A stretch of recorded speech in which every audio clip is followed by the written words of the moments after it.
everybody. Thank you for joining in to this episode here of Transition Talk with IDLM. My name is Anna, and I have my co-host here, Pamela.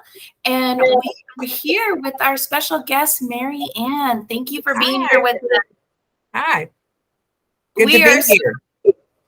Yes, it is. And we are so excited to have you a part of our team here at IDLM.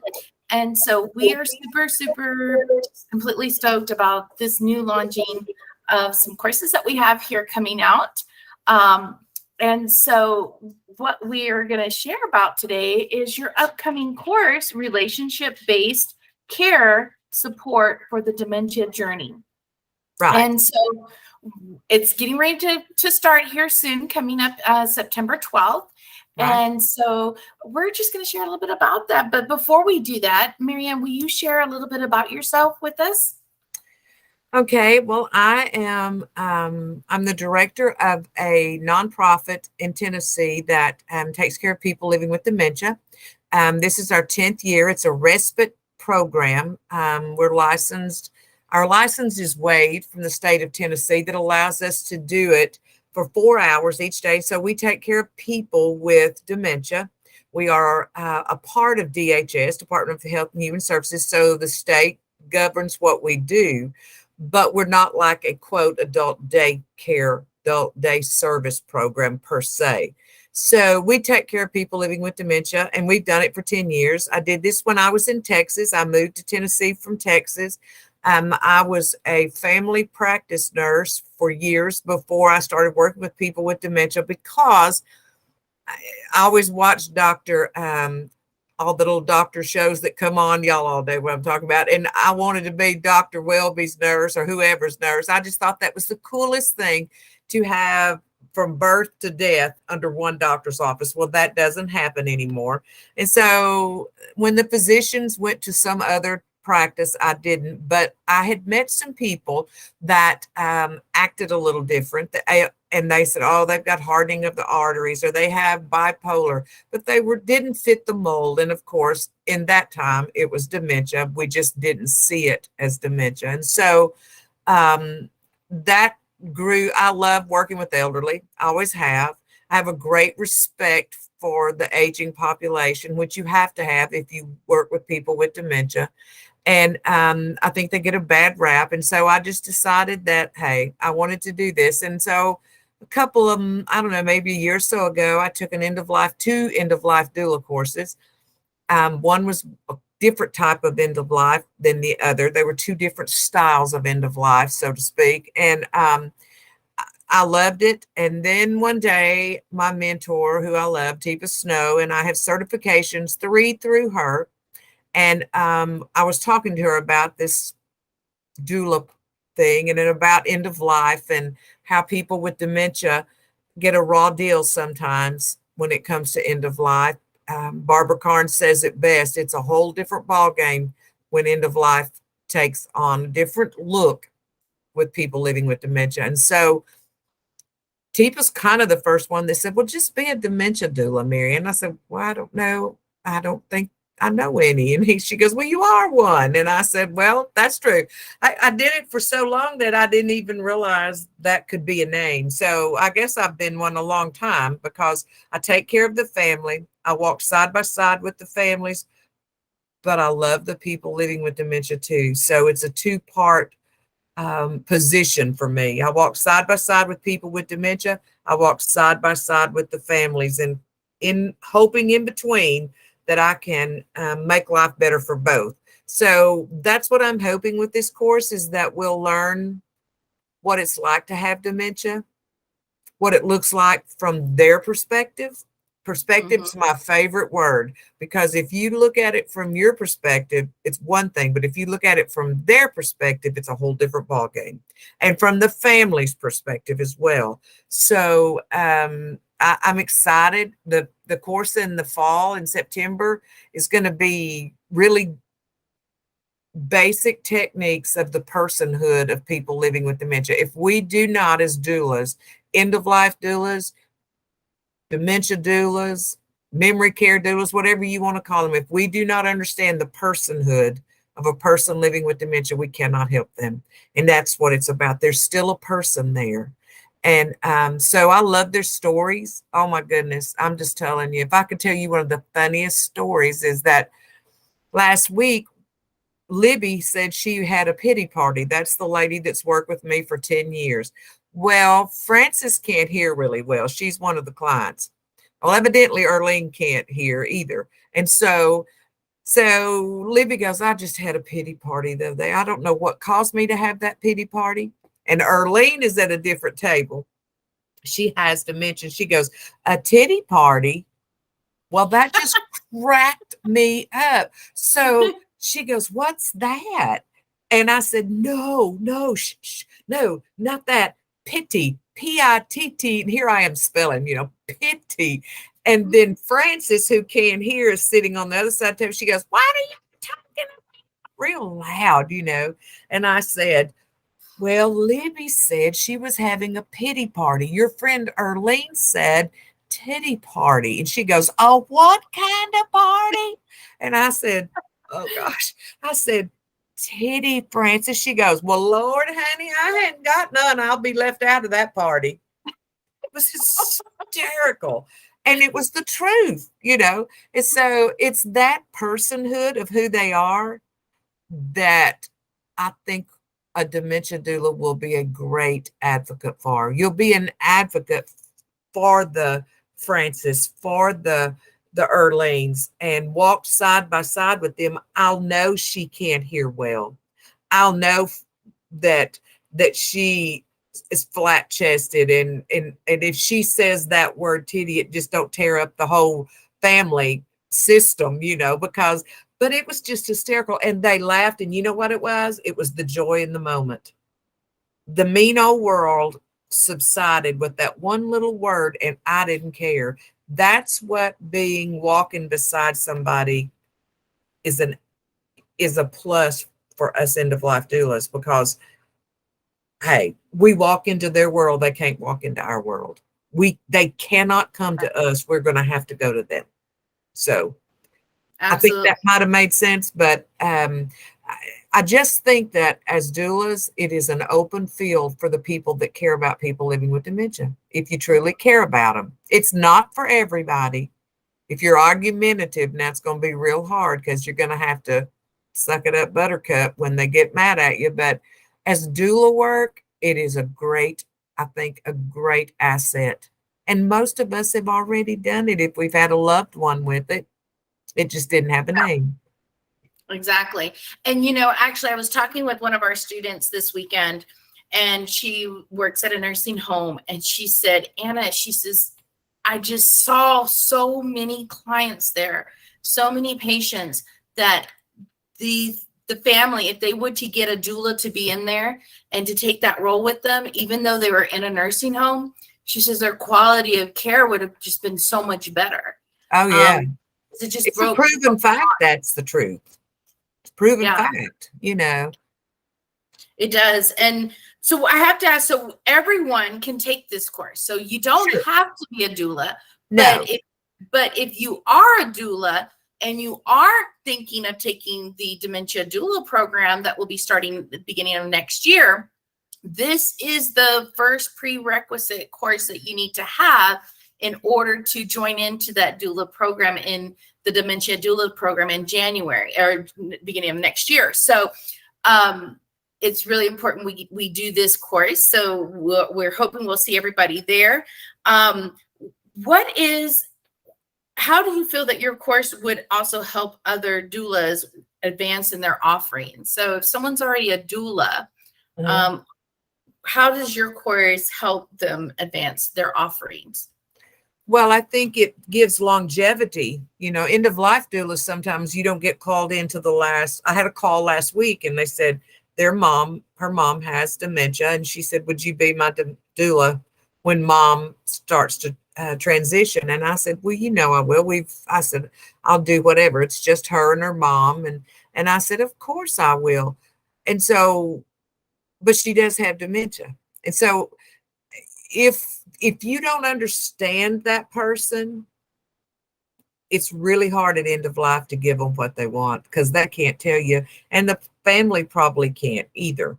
And you don't have a relationship. It is still relationship based. So I'll start going over there a couple of times, but I think that the majority of this is going to be whether or not you want to go in for the long haul or not, because dementia care is a long haul. And if you are a doula for a family, a loved one or the family, both of them together, it can be a quite long journey. And in fact, it can be quite, if you want to know the truth, if they hire you, it can be a good, steady, lucrative income to a certain extent, depending on how many you have. Mhm. So I think it gives us longevity. It's not just an end of life, 6 months or 2 months or even 3 weeks, you know. I've been called in lots of times and it's just been 2 weeks left and that was it. Yeah. And so I don't know anything about them. My goal is people living with dementia will have much better death, because truly that does not happen as much as it should. Right. Their Absolutely. wishes, respect for them, Mhm. how we handle them. It's totally different on a deathbed with somebody with dementia than it is someone laying there with COPD or lung Mhm. cancer. Totally And different. that's exactly what I was going to bring out too. It's totally different. You learn a certain way within an end of life doula program about the stages and how the process goes. But Mhm. when you're working with someone who has dementia, that is a total, I feel like it's a total game changer in a way, because the process is just different. You can lay in a bed for, I've seen some people lay in a bed for a year. They say nothing, they don't do much. They can hang on. And, you know, as long as the heart beats, they're still there. So if you have a person with dementia who has a healthy body, I'm going to tell you, it can be a long journey till the last 10 days of life, because just because they can still eat, they can still drink if they want to. And I agree with Barbara Carnes when she says until a person living with dementia stops eating and stops drinking, you cannot start that end of life process like you would normally do. And it, it, Right. it just is what it is. And so I think that I think it's a new field. I think I've already had a little opposition come my way. I mean, as you well know, I'm telling you, we have to figure out a way to holistically, out of kindness, out of caring and compassion and relationship and the personhood of people living with dementia, we got to do better at caring for them. And I think this is a way that we can help do that until it gets to that last 3 months or 2 months or 1 month. We are an advocate for them, and we can stand up for them and say, you know what, let's try this. She never did really like chocolate milk. So I would say that chocolate's probably not her favorite. So can we get something else besides chocolate pudding? You know, I mean, it's those little things that we can learn about someone. For instance, really quickly, we did makeovers. They put pink lipstick on one of my best friends. I'm telling you, she went, oh Lord, she come out hollering. She was mad at me. She would not speak to me. She had taken a paper towel and scrubbed her face. She goes, I hate pink lipstick. And I had forgot all about it. She only wore coral. She had red hair, hated pink, and I forgot. And all they did was put pink lipstick on her. And it literally ruined her entire day. She was mad for 2 or 3 days. And I told her, I said, and here's the 5 I'm sorries that we'll discuss, is that I said, I am so sorry. I knew you didn't like pink lipstick. And she goes, well, you told me I look good, and that's just BS. I mean, she was livid. And I said, I'm so sorry. I'm so sorry. I know better. She goes, well, you better know better the next time. I said, I do. I said, I don't know what I was thinking. She goes, obviously you weren't, like that. I said, obviously I was. Was she wrong? Not a thing she said was wrong. I did know better. I did know it, all of those things. So that's kind of what we're going to learn is how do we read somebody? How do we put pieces of a puzzle together to figure out what makes Pam tick? If we could use Pam as a guide here, what makes Pam Carter tick? Because what makes Pam Carter tick today, trust me, it will make her tick or go not tick when she has dementia. I'm Yeah. telling you, it just is. And so we try to make it too hard. But I love the mentor that I've had. Tipa, we'll have a lot of Tipa stuff on there. We're allowed to use it because I'm a trainer for her and a coach and for PAC. And I just think if you're going to be a doula, you need to learn about dementia because the tsunami's coming. Regardless of whether you're a dementia doula or not, you need to understand dementia because you're going to get some. There's no way you're not going to.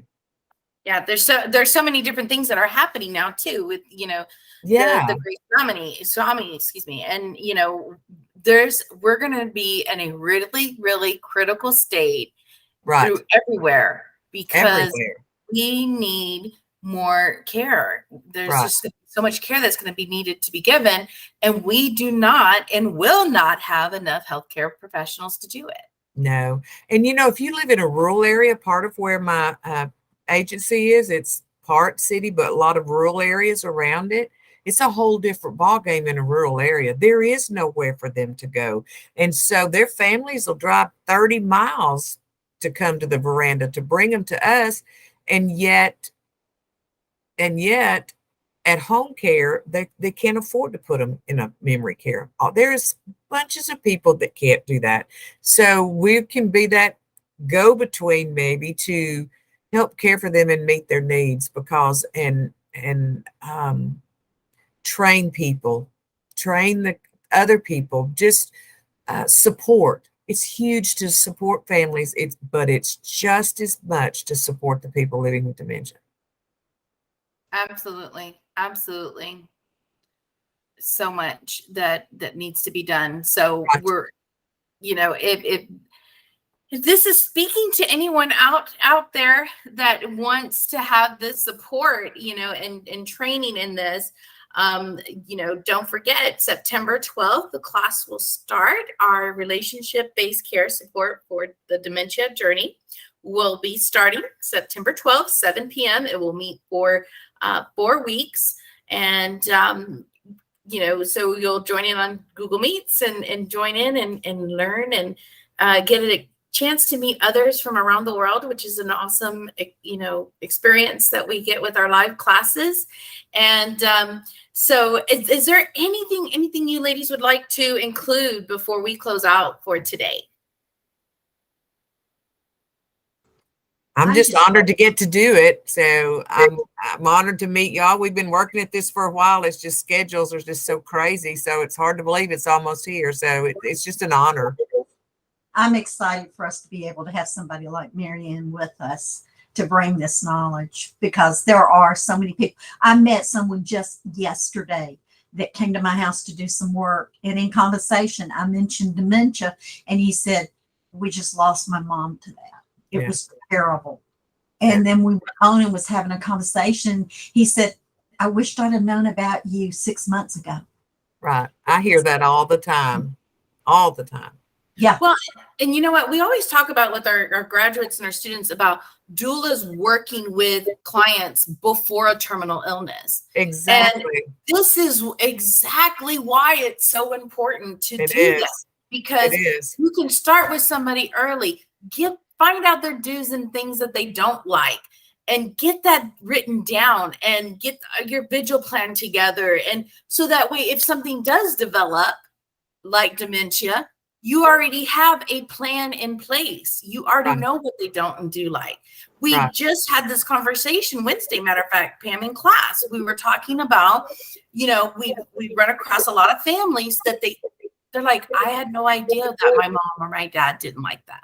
Right. And it is. And so this is why planning is so important. And this is also too. I wished I could drive home that point that people say doula and they think they're dying. No, doula's about Yeah. living. Doula is about It's a giver. It's a giver. It's about the quality of life that you can have going forward. It's that team member, just like your heart doctor or your blood pressure doctor or whatever, whoever the doctor is. We're not medical professionals, but we are professionals in the essence of we're going to be the ones that shore you up when it Right. comes to that time and walk with your family. And everybody needs to think about it before. Find out what you need before you get dementia so that when you do get dementia, the likelihood is you're going to get some form of dementia in your family. Yep. You know, I had a saying when we got legislation passed so the veranda could stay open, and I said it 100 times, and it is the truth. You cannot legislate care, you cannot legislate compassion, and you cannot legislate love. I don't care how many rules people put out there, those three entities come from a different place. You cannot make somebody care for another person if they don't care, or love them if they don't love them, or have compassion toward them if they don't. It is something that you gain. You gain it from loving and caring for people, and they in turn come back and say, hey, my mama loves you. Will you help us? I can't tell you how many people I've spoke at their funerals because I knew them better than anyone else knew them. And they will admit that. You knew the mother with dementia. I knew the mother without dementia. Yeah. So there's two different people there, same person, but two different ways of coping with the disease there. So it's a great learning tool, and it's just, we'll learn all kinds of stuff about how we treat each other. If I treated Pam like I would want to be treated if I had dementia or she had, you know what, we need to learn to treat people that way regardless of whether or not they have a cognitive impairment. Get to know them, respect them, show compassion toward them. That's what doulas do, and it works with dementia as well. It just does. Yep. And, you know, and also too, if anybody needs help right away, you know, and or wants to learn a little bit more information, you know, I totally recommend to you Barbara Karn's book, How Do I Know You? Dementia at End of Life. And so I've been actually telling some of the students that have already been signing up, you know, they're like, do I need to buy anything? And I'm like, you know what, if you want to, I would go and check out Barbara's book and you know, add that in there. So we definitely encourage you, if you need to, you know, you can go to barbarakarns.com, or excuse me, bkbooks.com, bkbooks.com, and pick up Barbara Karn's book as well. So thank you both ladies for joining in today. And we hope to see you all September 12th for our relationship-based care support for the Dementia Journey. So thank you, everyone. And the links will be in the descriptions here. So hope to see you there. See you later. Thank you. Thank you.